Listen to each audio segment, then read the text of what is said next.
sharply into a double play his last time up. Struck out his first time.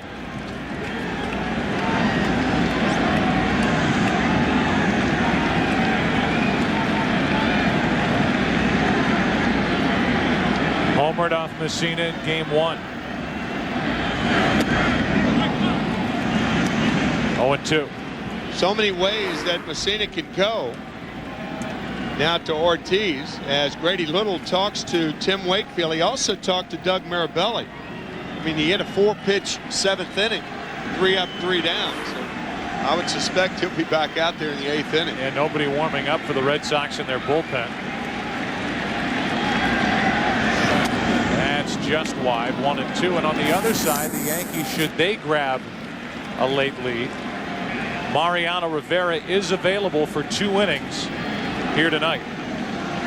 Wouldn't have been last night, but with the rain and the rain out, he is set for 2 if the Yankees get that opportunity. 1-2 to Ortiz. Good pitch.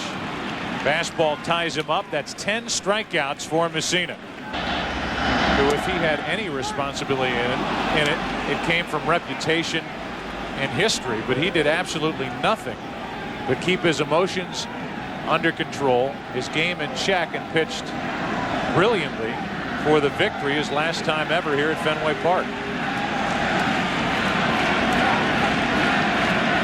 With 1 out, nobody on, Millar takes ball 1. I've always thought that term, and most people in and around baseball think that term, being a captain, is kind of a strange term. Captains are for football, perhaps basketball or hockey, but baseball, it's an odd term. But Derek Jeter showed that last night by keeping Clemens out of everything, going up and standing in front of him, or last night, 2 nights ago. Derek Jeter's long been the leader of this ball club. Named the captain of the Yankees in May.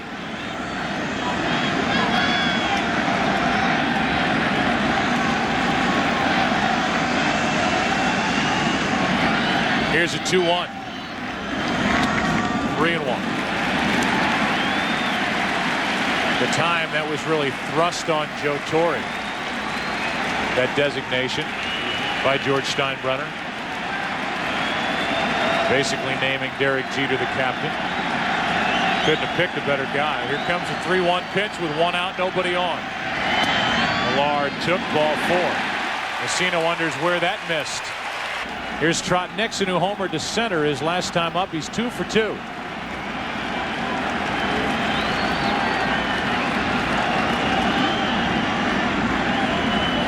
You can see Posada pointing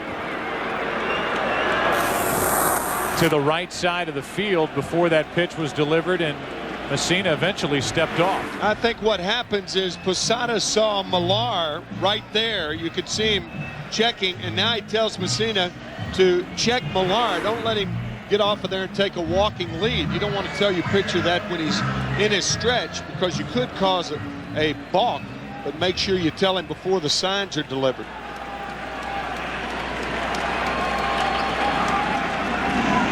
Nixon, 28 home runs during the regular season, 2 in the postseason, both here at Fenway.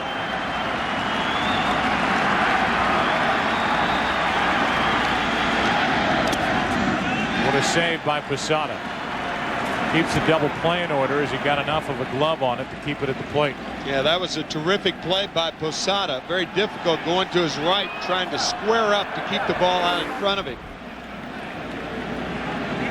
Sharp breaking knuckle curve. Nicely done by Posada. Now Mel Stottlemyre, the pitching coach for the Yankees, in what could be his final year in that position for New York, is out to talk to Mike Messina. Mel said he would decide whether to come back as the pitching coach of the Yankees over the winter. Little meeting on the mound with Nixon at the plate.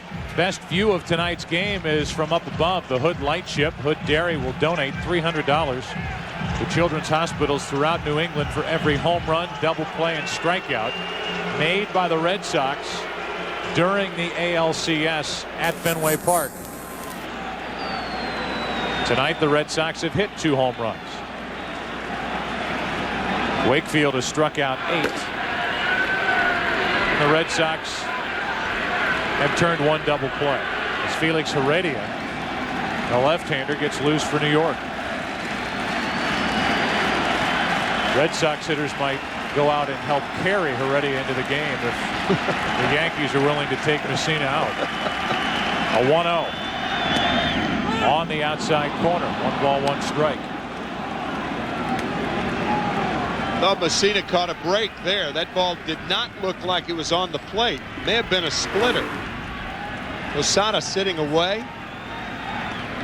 Nope, I take that back. A little front corner action there. Sometimes a catcher will catch it off the plate, but it hits the front corner. 1-1.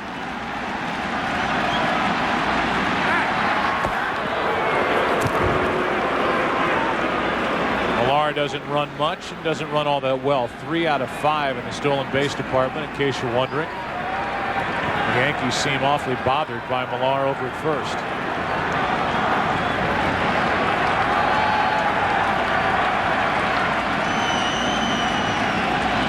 Red Sox have not had much, if any, luck with the running game in this series. Nixon goes the opposite way. Deep into left field and off the monster. Millar will end up at third. Hold there on a double by Trent Nixon. Well, Varitek, while he doesn't catch Wakefield during the regular season, caught only 2 of his innings, pitched over 200 innings, has caught Wakefield, and according to Grady Little, can catch Wakefield. So if they want to pinch hit, that option is certainly there.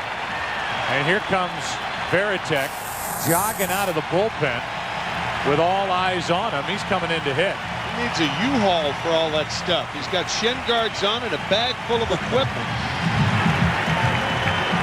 There's a golf cart when you need it.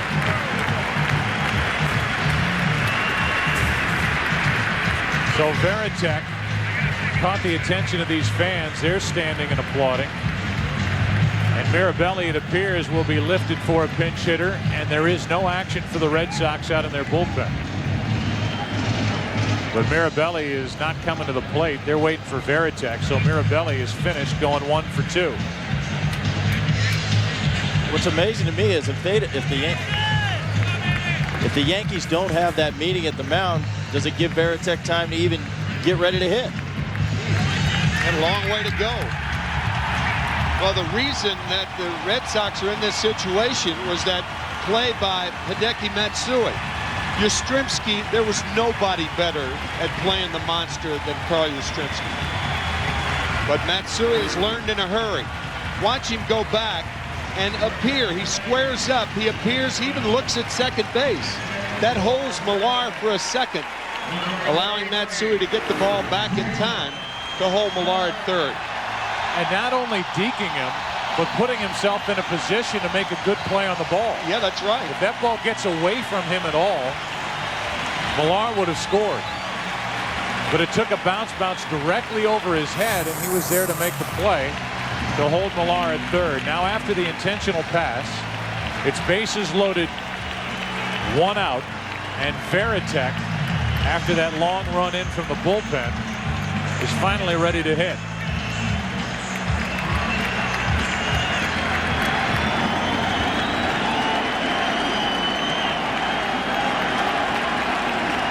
Call a pinch hitter in from the bullpen. Yeah. Bases loaded, 1 out from the stretch.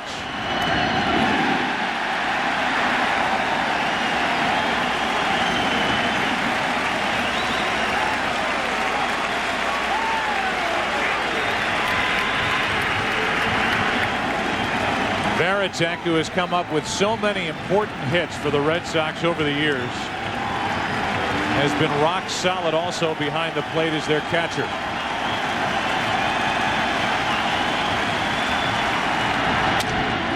To the left side. Out at second. Safe, and a run scores. It's 3-1. Radio. And the first pitch misses, ball 1. We've had looks at that play at first base, and it certainly appears that Joe West, longtime big league umpire, the first base umpire, got the call correct. Right. Varitek's foot just beating the throw to first on the relay from Soriano. It's 3-1. Damon, 1 ball, 1 strike. This is the most definitive look at it, and you'll see the foot on the bag before the ball is all the way in the glove of Nick Johnson. Joe West getting a little help from Jason Varitek.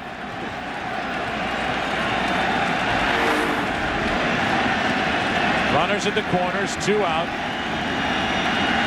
A 1-1 to Damon. Strike 2. For those of you just joining us, this is game 4. Red Sox down 2-1, but up 3-1 in the 7th inning. Brilliant pitching tonight from both starters, Wakefield and Messina. Messina's given up a couple of home runs and 1 run here in the 7th, thanks to a double and a walk, then an intentional pass, and an RBI force out hit by Varitek. Now the 1-2. Varitek's trapped between first and second with an eye on the runner Nixon. Nixon coming to the plate. Now he's in a bit of a rundown. Throw to third, tag out, and the inning is over.